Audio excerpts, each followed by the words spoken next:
run it. Okay, so welcome once more. I have the pleasure to introduce you to the Genomatix GeneGrid variant annotation system, and we'll give you an overview with a special feature on continuous annotation.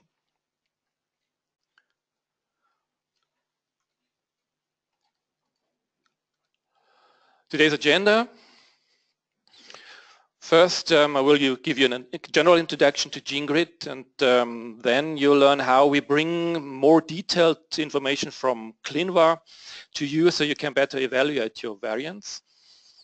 Next, I'll explain why continuous annotation is important and what it is, and how you'll be able to keep actually track of the annotation changes in your data in GeneGrid. Now, for a start, actually, for the data that we get from Clin Var. And well, lastly, there will also be time for a short question and answers session. Short overview of GeneGrid and its major features. Well, for one, it's a tool for annotation of your SNPs and small indels, which aids you in the interpretation of the variants. Input is either VCF or GVCF variant files, so the GVCF files also include the non-variant regions, which makes them better suited for comparison studies than the VCF files. The system supports the two latest human genome builds, 37 and 38, and also automatically recognizes the build in your input data. Our transcript background combines RefSeq and Ensemble for a more complete annotation, which matters certainly for the interpretation of your variants.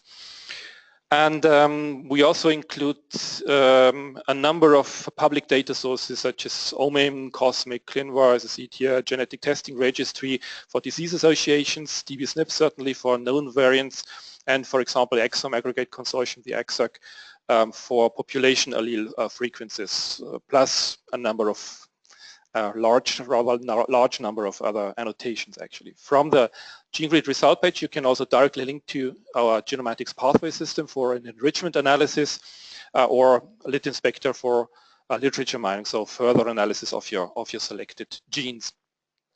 Also, we provide an API, a SOAP-based API for generating your own customized reports.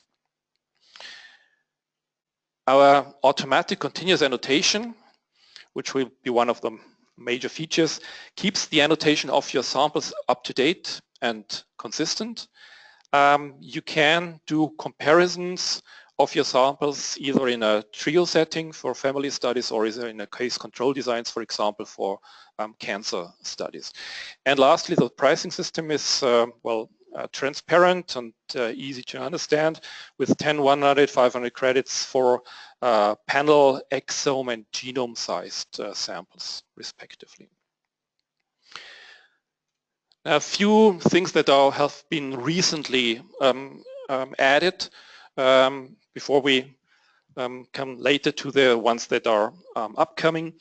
One of the recently added features is a quality control of your input files.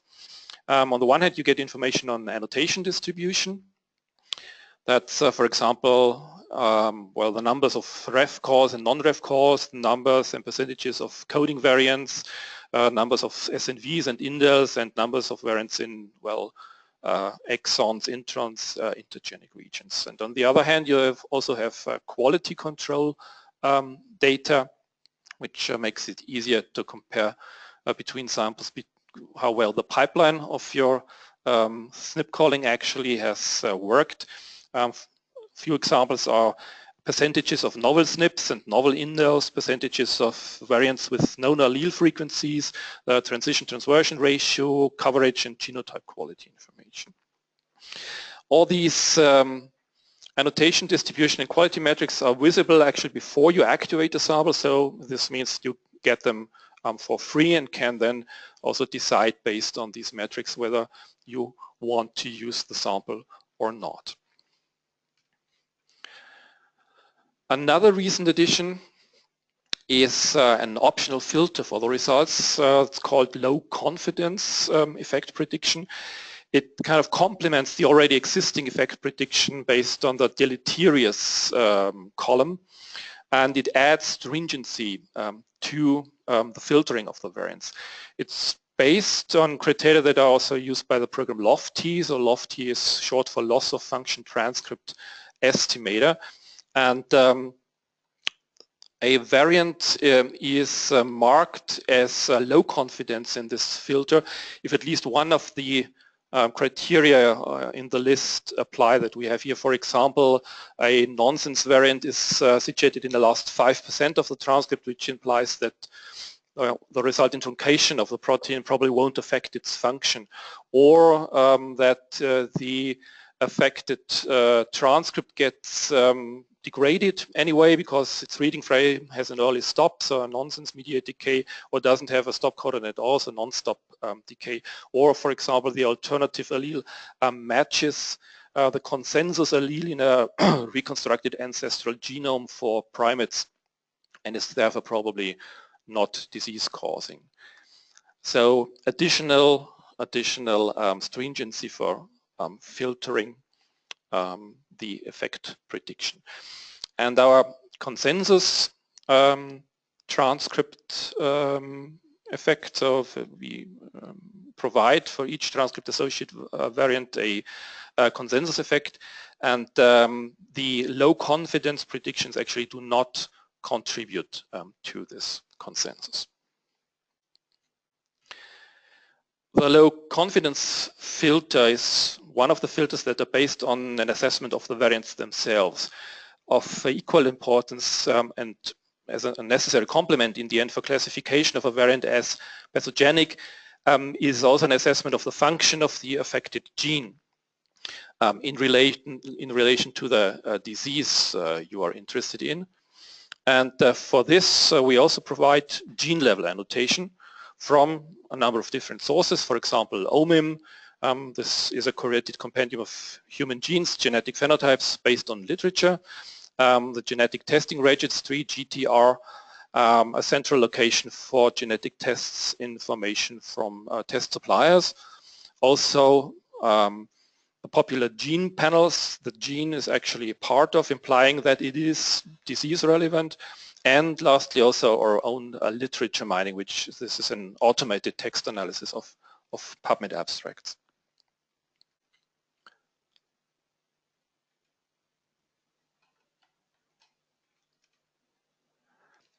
Okay, now after this short introduction and overview of some of the important features that are already available in GeneGrid today, I'd like to give you a short live example based on our tutorial case. The tutorial case is a whole exome trio analysis of a family with a daughter who is affected with Leber's congenital amaurosis, and short it's called LCA.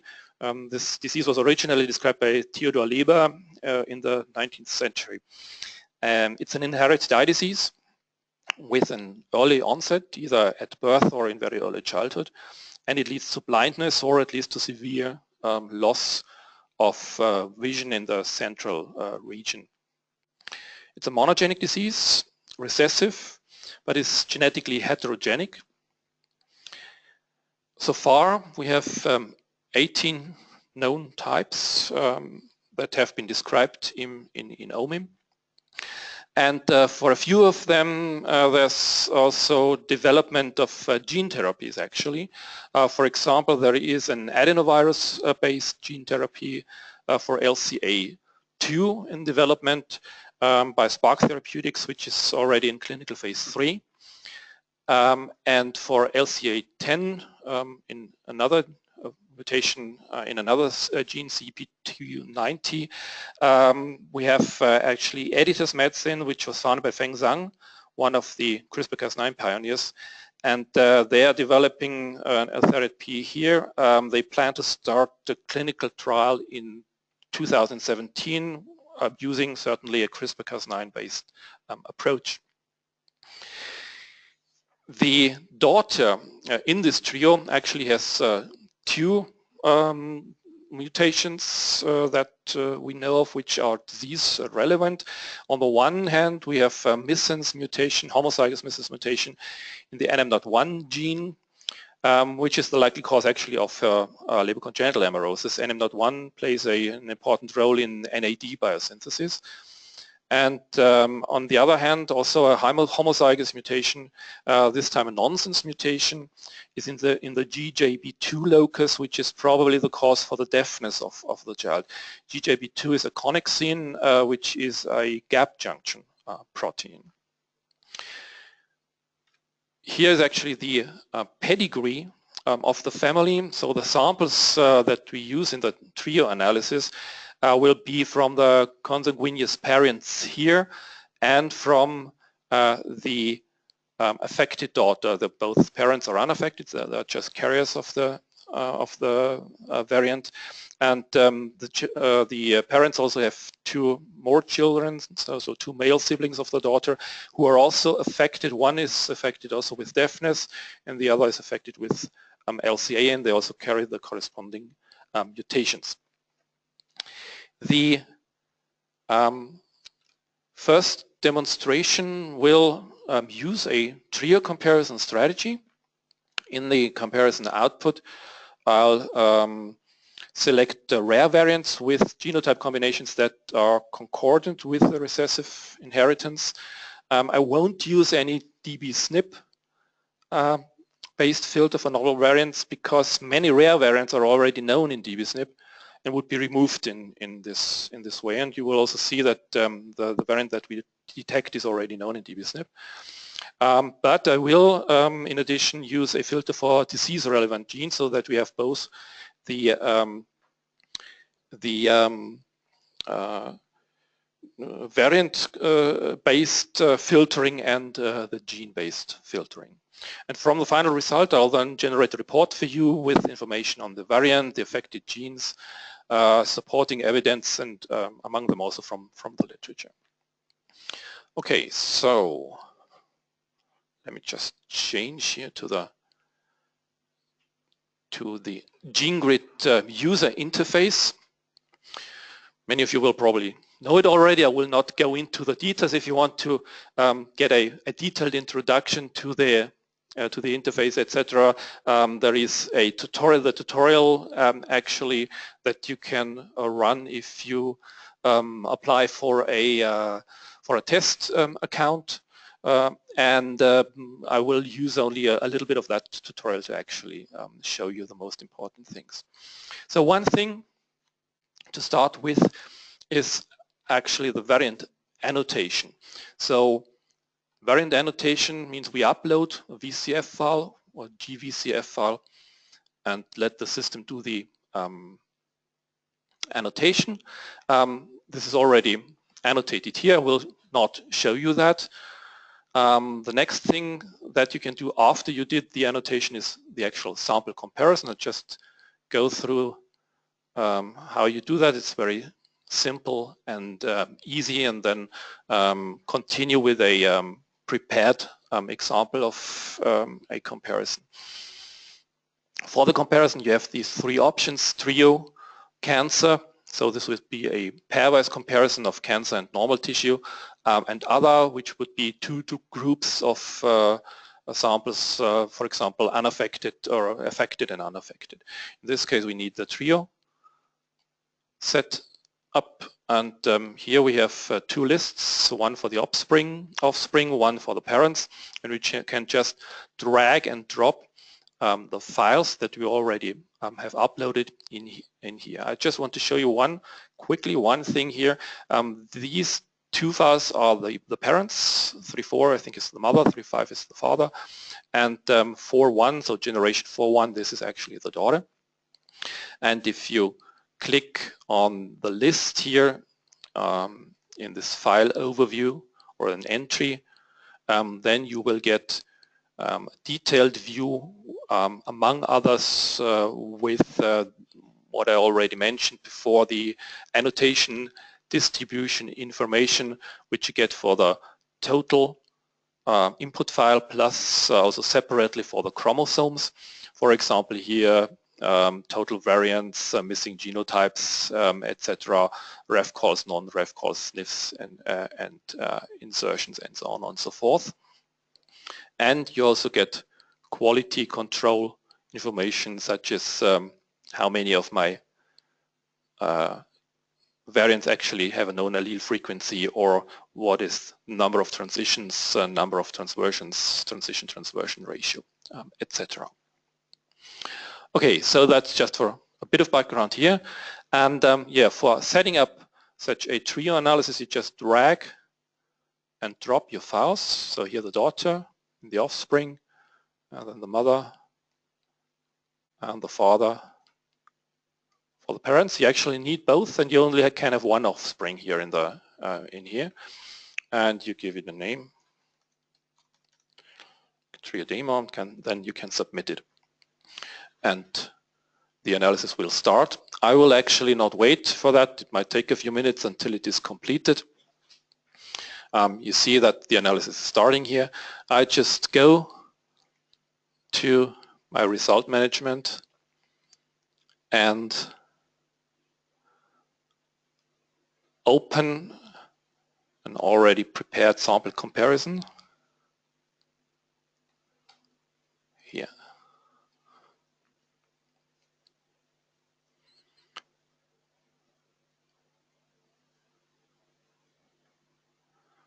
All right, so we see on the one hand here in the main panel in the window the list of our variants, including already a number of default columns for annotation and filtering, and also including columns for the genotypes that have been detected in the VCF file, or that are containing the VCF file. So we have here in the black square here would be homozygous, black and white would be heterozygous, white would be reference, and if you have nothing here, then no genotype was provided by the VCF file. Now the strategy to actually filter here is a combination strategy. On the one hand, we can select deleterious variants, so variants that have some effect on the protein, not the stringent variant. It's with a stringent variation with the additional column for low confidence. So we can say it's a deleterious variant. See the total number of variants we find down here is 114,000, and we already filtered it down to approximately 18,000.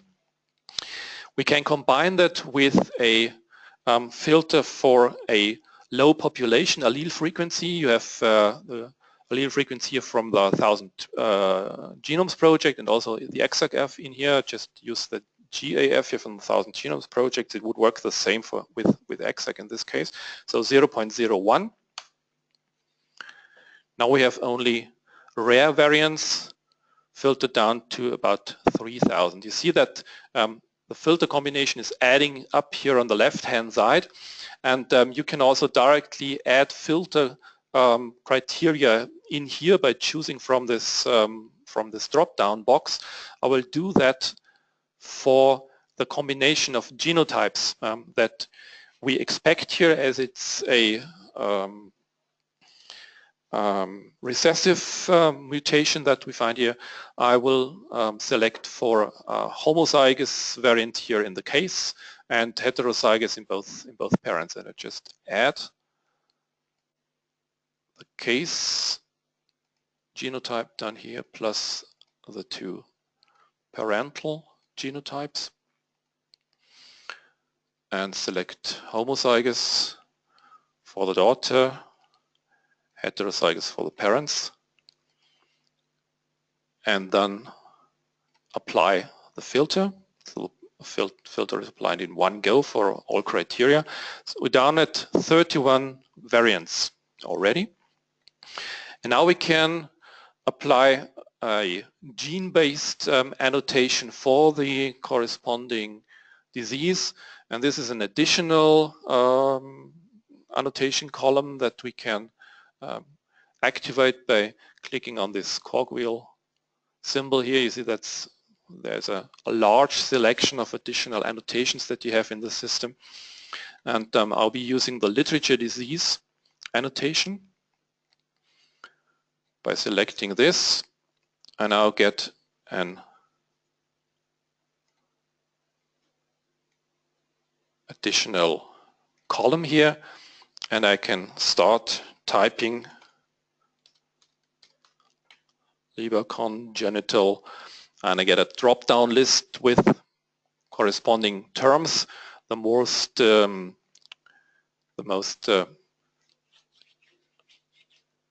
comprehensive term here is Leber congenital amaurosis without any number, so we can directly search for any type of LCA.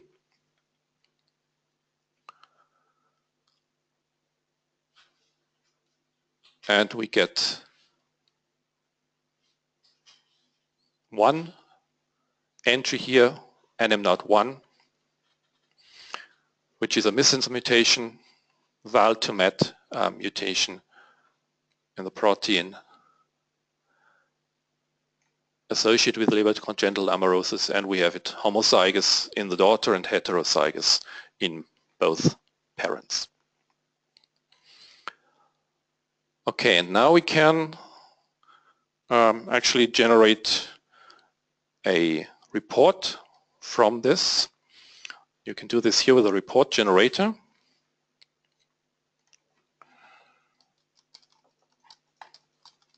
Just call this NM01 demo. The report can then be viewed in this page as an HTML page, and it can also be downloaded as a PDF file.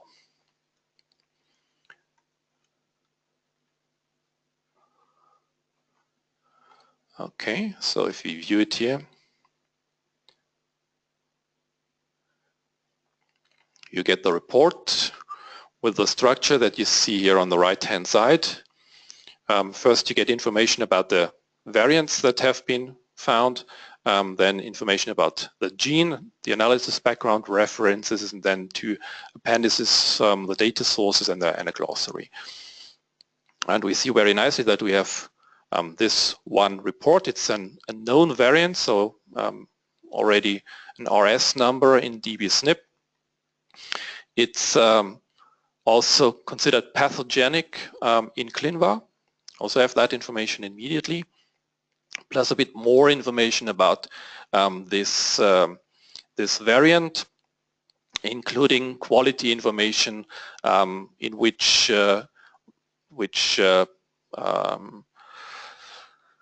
information we have in the cases, homozygous in the case here, heterozygous in the controls, also including quality, etc., coverage, genotype quality, and predicting molecular effects on the protein.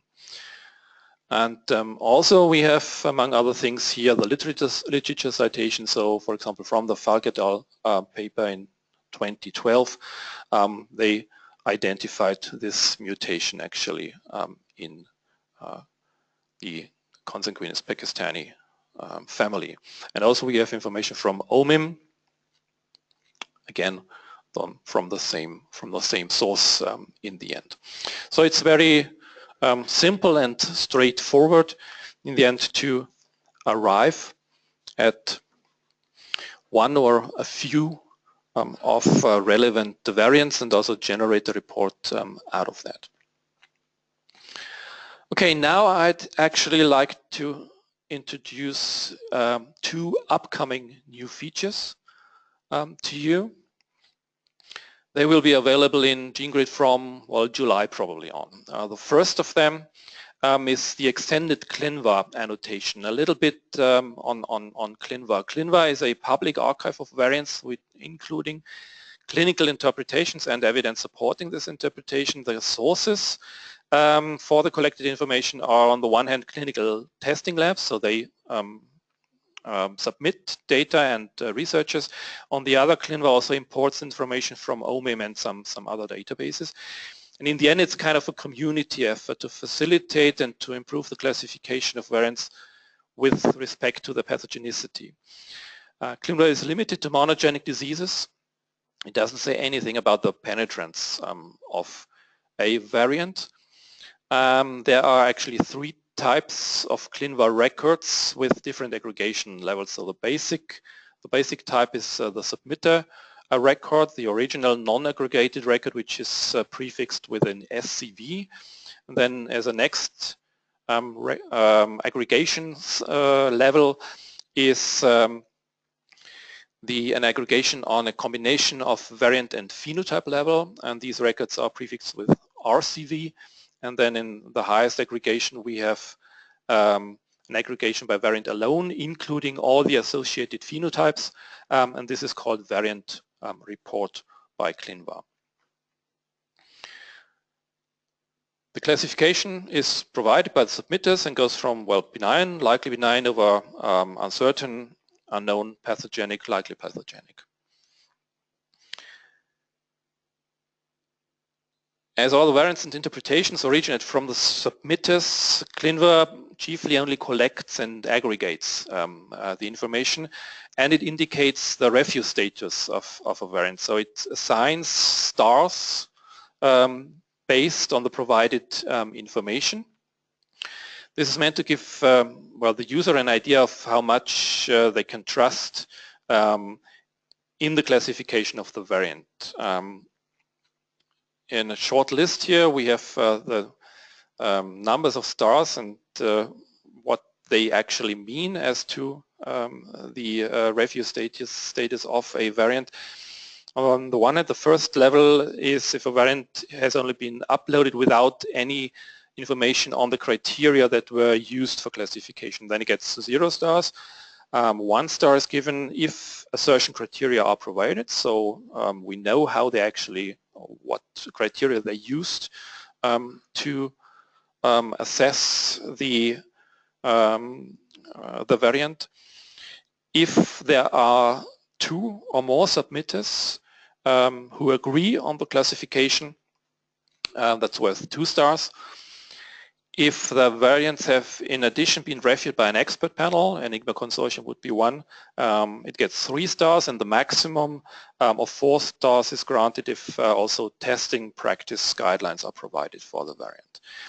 At present we have about 150,000 variants in Clin Var.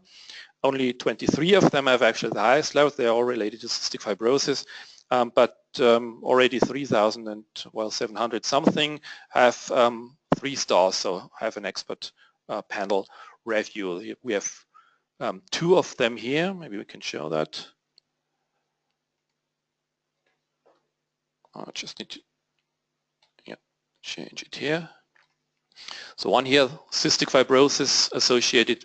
This actually gets 4 stars, and we have the clinical assertion down here with the submissions that were provided for this variant, including refuge status and submitter, and the clinical significance that the submitter assigned to the variant. So they all say this is a pathogenic variant. Whereas this one here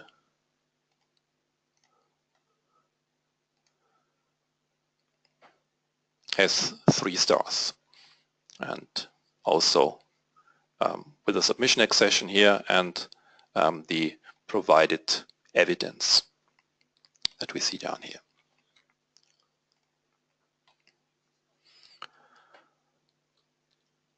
Okay, now next I'm going to show you how this Clin Var information will be integrated into GeneGrid in the next version. This time I'll only use a single sample, namely the daughter of the trio, and I will filter for again rare variants, now with a classification as pathogenic in Clin Var.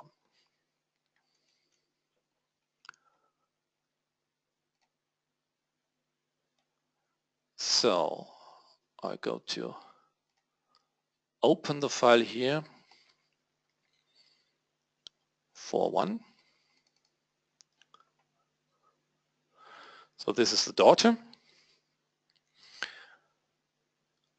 And you can, well, this is an example for an alternative way to filter even in the absence of family information also.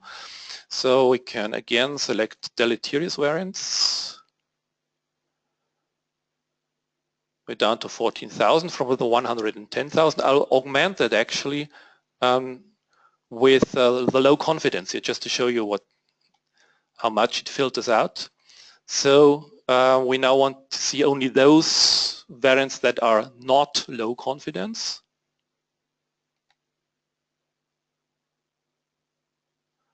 We're down at 10,000. So a few additionals have been filtered out, not very many. And then we can again use the allele frequency .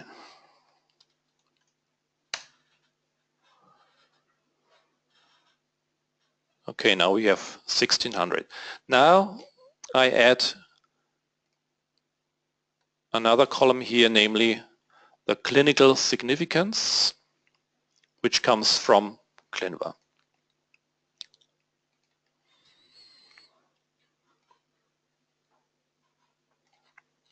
And if I select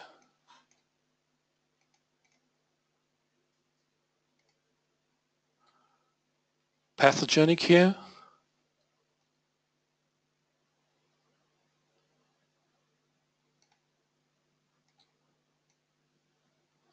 I'm now left with 5 variants. I can, in addition, also include likely pathogenic. I'll do that over here.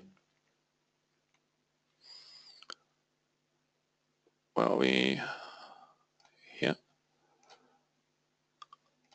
So likely pathogenic, and this gives me another 2 entries. Yes, these 2 here are likely pathogenic, and the coloring is shown here.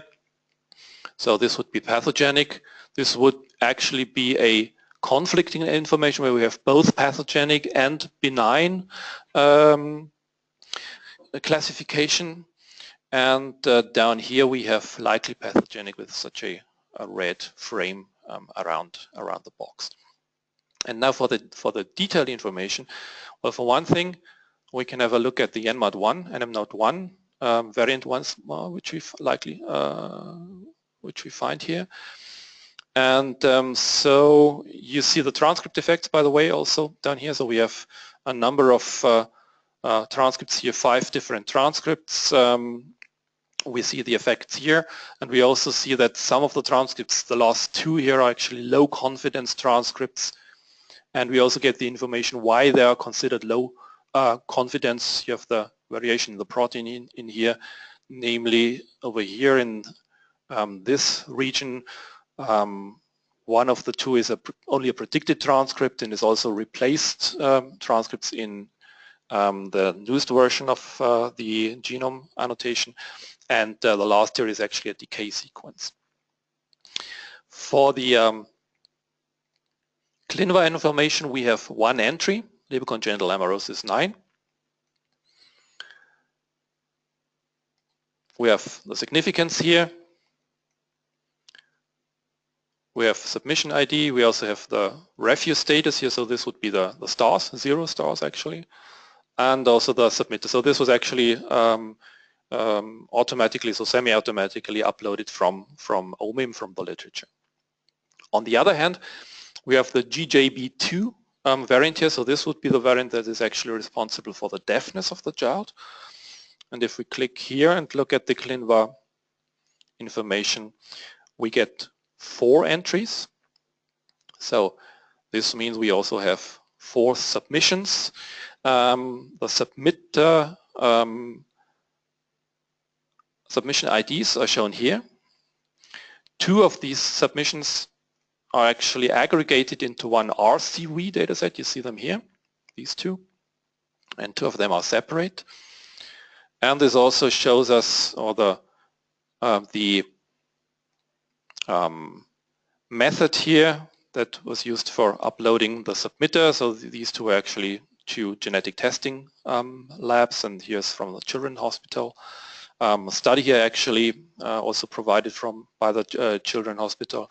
And for the interpretation, you have the start of the interpretation that we get from Clin Var, also shown here. If you want to see the details, here's also, sorry.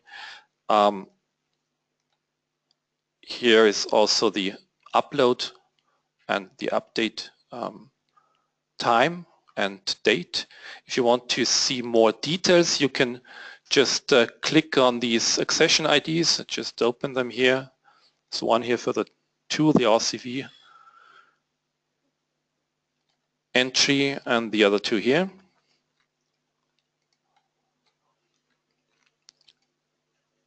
And we see here the first one considers it pathogenic, refuse status 0, and the second here gets a refuse status 1 because the submitters also supplied criteria how they arrived at their decision to call it pathogenic. And the last one also considered it pathogenic.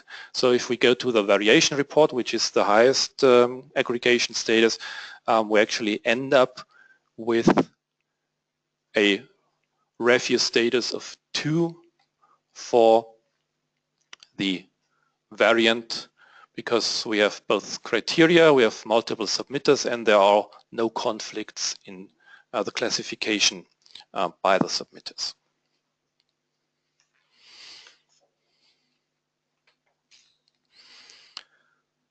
Okay,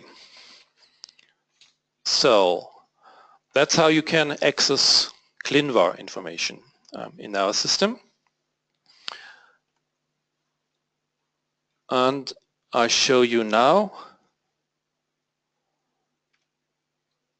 a few things on, well, the second novel feature that we have, and which is also the last topic before the Q&A session. And this is the tracking of annotation changes in your data. First, a few slides that show you why we think that it's important and also how it's implemented. And after that, you'll see once more a small demonstration how this looks in GeneGrid. So at any given time, variant annotation reflects, well, the current state of knowledge, the current state of available data. So for example, which transcripts are known, and the allele frequencies in the population, what variance effects are predicted, and also the relevant literature. And this context in which we find such a variant changes over time, and this can lead to changes in the assessment of variants. So for example, whether it's pathogenic or not, and this makes a constant re-evaluation necessary in order to include the up-to-date context and, well, maybe get a better evaluation out of that. And it's also important, certainly, because you might have a lot of different samples. It's important that you have an easy access to the updated information so that you quickly can see what actually has changed in your data. The continuous annotation feature itself has been active already for about 1 year. It works like this, so as it's shown here, and every update that can affect the annotation triggers, so which is mostly annotation data sources and some algorithms certainly, it triggers the re-annotation in the background. So every uploaded sample is automatically re-annotated, but the changes only get visible after all of your samples are processed, so that you always have a consistent view over all your samples. So this is specifically important if you want to compare samples. The next cycle will actually run in July, and what you get from the continuous annotation is actually well, a kind of a subscription to the latest variant context, which is well included in your storage fee. Now what's new is that you can also track changes. Upcoming in July, you will be able to track changes in Clin Var. How is it implemented? Well, for one is every time a variant is added, or removed or modified in Clin Var and appears in one of your samples, a central view, a single central view is updated so you can quickly review the changes. We started with Clin Var because this is easiest to incorporate. The information is closest to the final interpretation in the end. The entries in this view are also linked to the corresponding sample file so that you can also quickly access the information in the context of your samples. We provide a grading of the level of change in a way in a filter. It's called the impact filter, and we have 3 different grades: high, moderate, and low. High means that the clinical significance change from pathogenic or likely pathogenic or to pathogenic or likely pathogenic. Moderate would mean any other clinical significance change, so maybe from uncertain to benign, or a change in the refuse status, so in the stars, the number of stars for pathogenic or for the likely pathogenic one. And lower are, well, more or less everything else that changes, any other refuse status change, and or the number of submissions change, or the accession version changes. And if this meets general claim, after the release we might add more sources to that are tracked later on. Here's a overview that gives you an idea how many changes we actually get per month in Clin Var. You see in the different impact categories that we have, there are per month, you see here, between a few hundred and a few thousand changes, which is quite a lot in the end. And the top genes, so the genes with the highest numbers of changes per release are shown here. Well, the top genes, as you see, well, on the one hand, highly studied genes such as the breast cancer antigen BRCA2 or BRCA1, or also very large genes like the 13. A few examples for changes are given here. I'll just show you maybe 2 in a bit more detail. So the last here, this is actually Caterin1. This was implicated in hereditary gastric cancer based on the genomic. So this was the initial evidence. Classification, however, changed then from pathogenic to conflicting with likely benign after additional evidence was submitted by a clinical testing lab. Or another here is HAMP, that's short for hepcidin antimicrobial peptide. This is a variation that's connected to a form of hemochromatosis, which is a rare congenital disorder, and the disease is characterized by excessive iron deposition in the tissues, which results in a number of adverse effects, among them also cardiomyopathy. The classification here changed from pathogenic to benign after it turned out that the population allele frequency in one population was actually too high for it to be causative for a rare disease.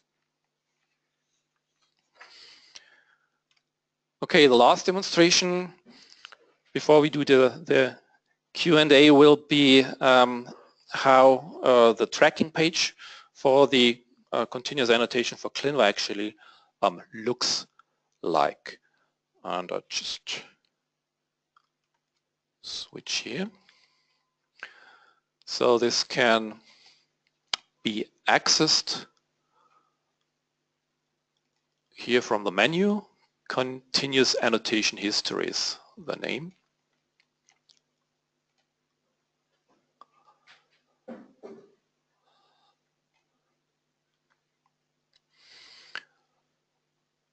You get an entry for each change that's been observed in each or any of your data files. So you have the sample names here. You have the RCV accession number also here. You have the operation, so whether this was an added or a modified entry in this column. Then there is an impact filter. That's what the high, moderate, and low is. clinical significance before the change, after the change, also review status before the change and after the change. So in some cases you have a change here in the review status as you see it here. And you can, for example, filter now for high impact changes, which you get here, and you can also filter for your sample. So if we are looking for high impact gene changes in the affected daughter, in this case, you find that some are actually changed. So for example, we have this one here, RCV 1331, which changed from pathogenic to uncertain.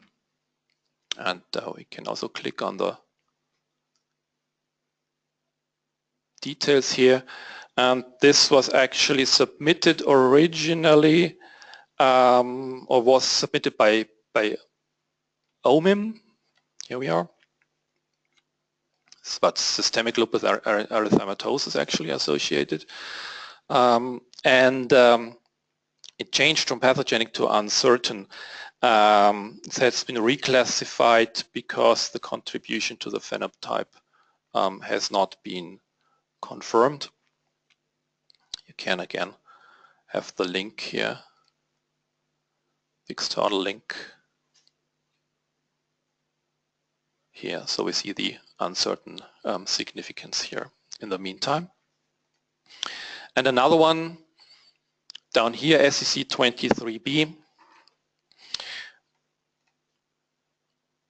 This was added in April 2016 actually, classified as pathogenic for Cowden syndrome 7. However, in another submission, now independent of the phenotype, the same variant was also classified as benign.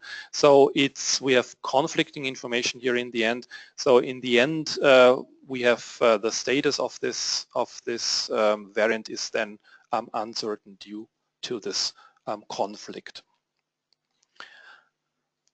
Okay, so last slide for today is the take-home message, the conclusion.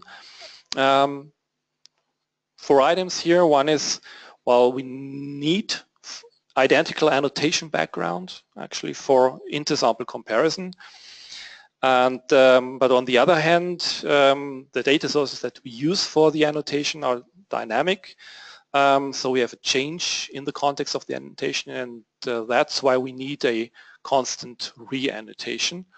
And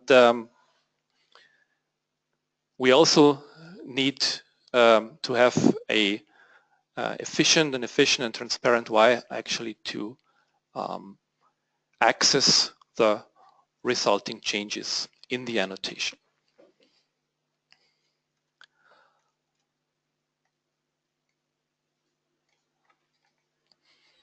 Okay.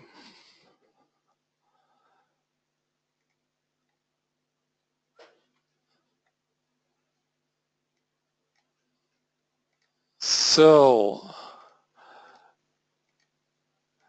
now it's time for questions actually. I didn't see anything typed into the question box, but maybe you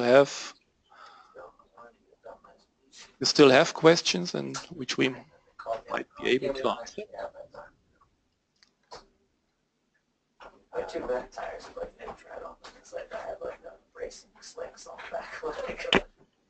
Okay, so any questions? No, it doesn't seem so. Okay, then if there are no questions, I would like to thank you for your attention.